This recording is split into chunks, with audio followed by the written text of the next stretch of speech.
네, 이번 문제는 연세대 2023년도 인문사회 문제가 되겠습니다. 먼저 해제 강의를 시작하기 전에 최근 연세대 기출문제의 좀 어떤 방향성이랄까 이런 걸 좀 언급을 해야 될 것 같은데요.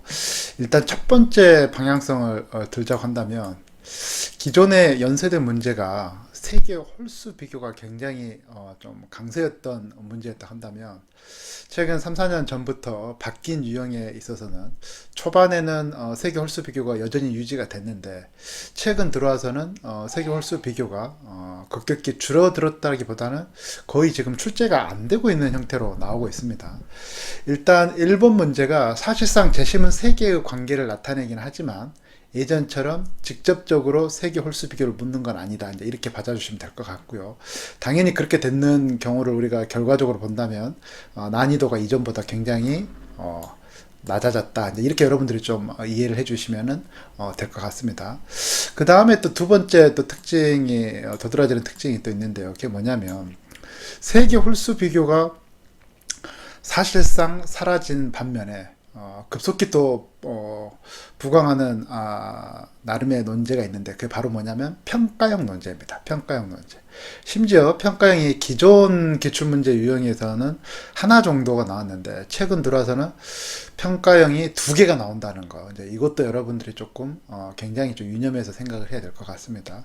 그래서 예전 오랜 기간 동안 연세대 수험생들은 반드시 세계 홀수 비교를 마스터를 하고 시험장에 가야 된다라고 말했다 한다면 최근 연세대 유형에서는 평가형 논제는 반드시 마스터를 하고 시험장에 가야 된다.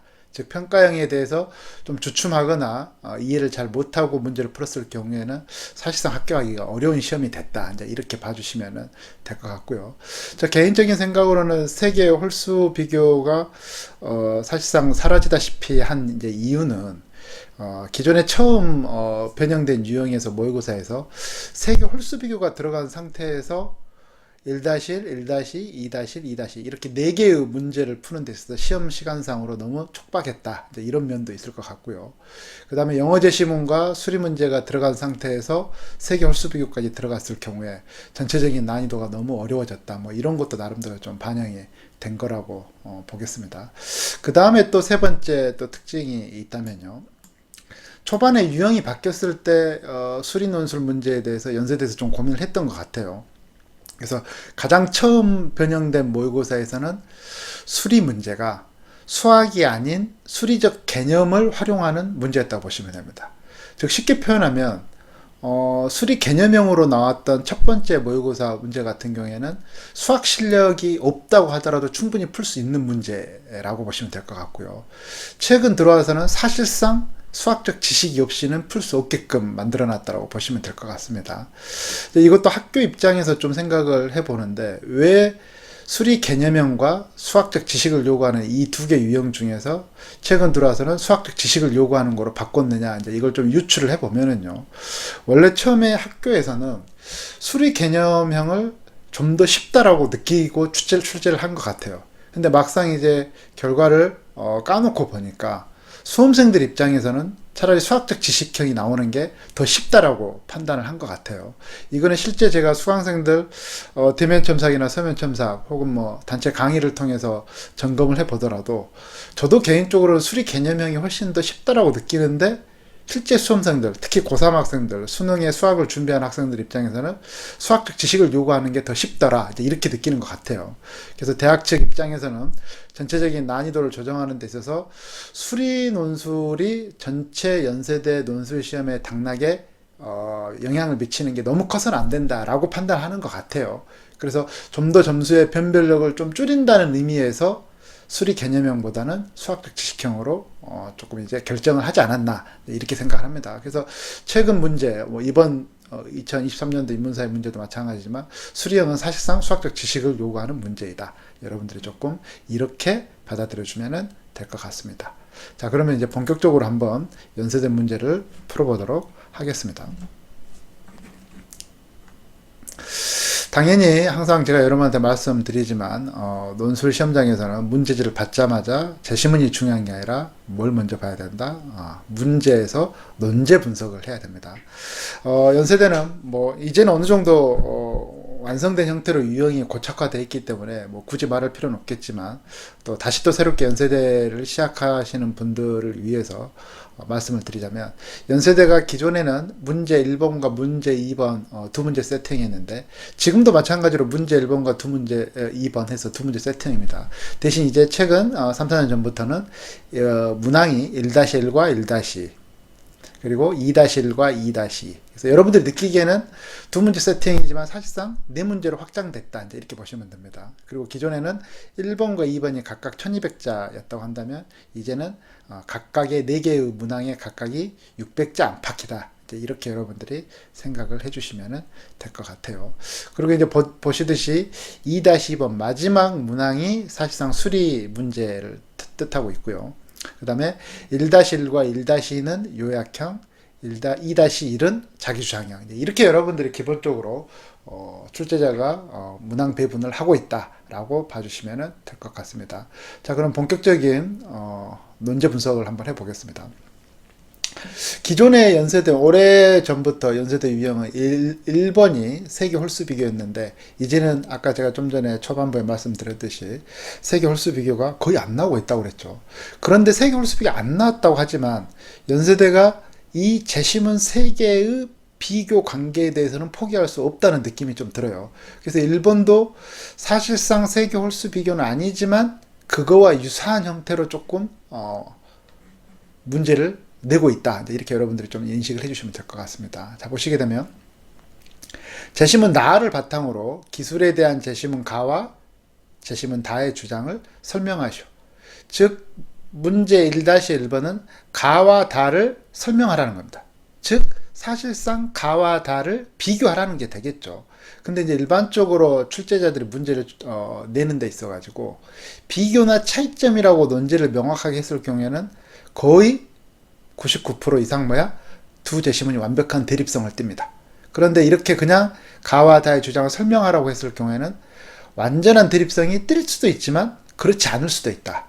즉 제가 여러분들에게 좀 더 쉽게 설명한다면 검은색과 흰색일 수도 있지만 검은색과 노란색일 수도 있다. 이렇게 여러분들이 이해를 해주시면 될 것 같고요. 그 다음에 앞에 보게 되면 나를 바탕으로 가와 다를 설명하라고 했는데 사실상 나를 바탕으로 가와 다를 비교하라는 거죠. 그렇다고 한다면 이 바탕은 뭐가 됩니까? 근거가 됩니다. 즉 다시 표현하면 나를 근거로 해서 가와 다를 비교해라 이렇게 되는 거죠. 그렇다고 한다면 여기서 이제 논술의 기본기 실력이 굉장히 중요한데요. 항상 논술에서는 비교 요약을 할 때는 그거에 맞춰진 기준을 설정을 해야 되는데요. 일반적으로 기존의 연세대 세계 홀수 비교는 난이도가 너무 어려운 비교 요약형이기 때문에 단 한 번도 빼먹지 않고 공통된 기준을 학교 측에서 문제에 제시를 해줬습니다. 그런데 두 개 짝수 비교 요약형은 난이도가 쉬운 유형이기 때문에 공통된 기준을 출제자가 우리에게 준다 안 준다? 안 주는 경우가 대부분이라고 그랬죠. 그래서 여기 같은 경우에도 사실상 재심은 나가 공통된 기준의 역할을 하는 건데 나의 기준의 내용이 나와 있습니까? 안 나왔습니까? 안 나와 있죠. 그래서 여러분들이 나가 무슨 내용인지 파악을 해서 그 나가 사실상 가와 다의 기준의 역할, 공통된 기준의 역할을 하고 있다라고 봐주시면 되겠죠. 그래서 아까 말씀드렸듯이 가와 다는 전반적으로는 비교역형의 범주 유형에 들어가기 때문에 나를 기준으로 해서 가와 다가 완전한 대립성을 띨 수도 있고 그렇지 않으면 두 개가 확연히 어떤 다른 점을 여러분들이 잘 언급만 해주시면 되겠다. 이렇게 봐주시면 될 것 같습니다. 그래서 이 1-1이 최근 들어와서 이제 연세대가 어떻게 본다면 밀고 있는 1-1 문항이 이제 좀 정형화된 유형으로 좀 나타나고 있는데요. 겉으로는 세계 재시문 비교를 하면서 사실상 또 비교 요약형의 기본적인 틀을 띠고 있다. 여러분들이 이렇게 이해를 해주시면 되겠습니다. 그리고 당연히 연세대는 영어 재시문이 나오기 때문에 재시문 가나다 이 셋 중에 영어 재시문이 하나 나오겠죠. 그리고 항상 말씀드리듯이 절대 연세대에서는 영어 실력을 묻는 시험이 아닙니다. 그래서 설령 그 영어 재시문이 잘 이해가 안 된다고 하더라도 그거와 비교되는 상대적인 재시문을 통해서 충분히 유추 해석이 가능하다. 그리고 출제자 입장에서는 그 유추 해석 능력을 평가하고자 하고 있다. 이렇게 여러분들이 이해를 해주시면 되겠습니다. 다음으로 이제 문제 1-2번 한번 보겠습니다. 아래 지문 A를 바탕으로 재시문 가와 다를 평가하시오. 제가 초반부에 얘기했던 것처럼 최근 들어와서 연세대가 이제 가장 늘고 있는 유형이 바로 뭐냐면 여기 나와 있는 평가형입니다. 근데 이 평가형이 실제 어떻게 본다면 그렇게 반복적으로 풀다 보면 어려운 논제가 아닌데 실제 수험생들의 답안을 보게 되면 이 평가형을 어렵다고 생각하는 경우가 굉장히 많거든요. 그러면 이 평가형을 어떻게 해야 되느냐? 평가라는 거는 평가의 주체와 대상을 통해서 그 주체와 대상의 관계가 서로 같냐 다르냐를 통해서 평가의 결과물을 이끌어내는 시험이라고 보시면 되겠습니다. 지금 여기 보게 되면 지문 A를 바탕으로 가와 다를 평가라고 했으면 이 지문 A의 내용을 여러분들이 이해를 했다고 한다면 이 지문 A의 내용과 가가 서로 같으면 긍정적 평가, 서로 다르면 부정적 평가. 다도 마찬가지로 이 지문 A와 같으면 긍정적 평가, 다르면 부정적 평가. 그래서 우리가 일상생활에서 뭔가를 평가라고 할 때는 굉장히 다양한 언어로 표현할 수 있지만 이 논리적 시험인 논술 시험에서 평가는 가급적이면 긍정적 평가와 부정적 평가 혹은 긍정 플러스 부정, 즉 양면적 평가라고 논리적으로 명확하게 평가를 표현하는 게 중요하다. 이렇게 봐주시면 될 것 같습니다. 그래서 여기 나와 있는 이 지문 A의 내용을 여러분들이 요약을 해서 이 내용과 가가 같냐 다르냐, 다와 같냐 다르냐, 이거를 논리적으로 여러분들이 평가의 결과로 설명을 해주시면은 크게 무리가 없겠다. 이렇게 봐주시면 될 것 같고요. 그래서 평가형이 처음 풀어보는 수험생들한테는 낯설겠지만 반복적으로 연세대 평가형을 연습을 많이 해봤다고 한다면은 사실상 이 평가는 정형화된 논제이기 때문에 여러분들 그렇게 난이도를 어렵더라고 볼 만한 논제는 아니다. 이렇게 봐주시면 될 것 같고요. 다음 이제 2-1을 보겠습니다. 이것도 연세대에서 거의 정형화된 틀로 나오는 논제라고 보시면 됩니다. 거의 뭐 문제 2-1의 논제 1은 통계 자료를 분석하는 게 나오는데요. 그래서 재심은 라를 분석하고 이를 바탕으로 재심은 가나를 평가하시오. 이렇게 나와 있습니다. 그래서 뭐 이거는 앞에 있던 논제가 하나인 문항과 다르게 논제가 두 개이기 때문에 당연히 뭐야 논제별 구분 및 분량 배분이 들어가야 됩니다. 그래서 앞에 있는 논제 1이 부연 논제, 뒤에 있는 논제 2가 핵심 논제가 되겠죠. 그래서 이 핵심 논제를 위해서 부연 논제 1이 존재한다. 이렇게 보시면 되겠습니다. 그래서 당연히 전체 600자를 쓸 때 논제가 바뀌면 단락을 무조건 여기서 나눠줘야 되겠죠. 그리고 논제별 분량 배분을 해야 되는데 분량 배분은 항상 어떻다? 부연 논제보다는 핵심 논제가 분량이 더 많아야 된다. 그리고 핵심 논제는 항상 어떻다? 전체 답안 분량의 최소 절반 50% 이상을 부여를 해주면 되겠죠. 그래서 제가 1대2는 4대6이라고 부여를 했습니다. 자, 그러면 이 통계자료 분석은 어떻게 해야 되느냐? 통계자료 분석에서는 자기주장이 들어간다 안 들어간다? 절대 자기주장이 들어가서는 안 되는 겁니다. 그러니까 사실상 통계자료의 수치를 팩트체크만 한다라고 보시면 돼요. 그런데 그 수치를 그냥 단순하게 수치만을 얘기하는 게 아니라 그걸 자신의 언어로서 의미화 시켜서 요약 정리한다. 이렇게 봐주시면 될 것 같습니다. 이 부분은 조금 이따가 보는 여러분들 저희 그 개요 작성을 보게 되면 어떤 식으로 분석을 하느냐 이걸 알 수가 있겠죠. 그리고 나서 이 라를 분석한 결과물을 가지고 다시 가와 나를 평가하라고 나와 있습니다. 여기 보게 되면은 또 평가가 나와 있죠. 그러니까 연세대가 문제 1-2와 2-1 두 번 연속 평가가 나타내는데 여기서 여러분들이 미미하게 좀 차이를 느껴야 될 게 1-2의 평가는 자기주장이 아닌 요약형 평가라고 본다면 여기 나오는 2-1의 마지막 이 평가는 자기주장형 평가라고 보시면 됩니다. 그래서 요약형 평가냐 자기주장형 평가, 즉 내 주장이 들어가야 되느냐 마느냐 이제 이 차이만 있을 뿐이지 평가에 접근하는 기본적인 방식은 똑같다 이렇게 보시면 됩니다. 그래서 항상 평가형은 평가의 주체와 대상의 관계를 파악을 해야 된다고 그랬죠. 그럼 여기서는 평가의 주체가 어느 겁니까? 재심은 라가 되는 거고요. 평가의 결과가 어떻게 됩니까? 가와 나가 되는 겁니다. 그래서 재심은 라와 가를 봤을 때 서로 같으면 긍정적 평가, 서로 다르면 부정적 평가가 되겠죠. 마찬가지로 라를 나와 연결해서 서로 같으면 긍정적 평가, 서로 다르면 부정적 평가 이렇게 되겠습니다. 그래서 당연히 이 논제 1인 라의 통계자료 분석이 제대로 돼야지만이 뭐야? 가나의 평가의 결과도 제대로 나올 수가 있겠죠. 그래서 이 라를 잘못 이해하게 되면 문제 2-1은 점수를 잘 받기가 힘들다. 이렇게 봐주시면 될 것 같고요. 그리고 아까 말씀드렸듯이 이 문제 2-2 마지막 문항이 뭐야?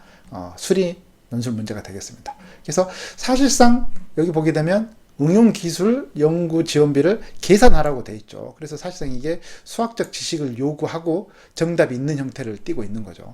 그리고 이제 2번이 완전한 수리 개념이 아니라 어느 정도 인문 논술이 가미된 수리형 문제라고 보면 되는데, 여기도 보게 되면 라를 참고하여, 라를 참고하는 건 또 통계 자료를 제대로 이해했을 때 연결이 되겠죠.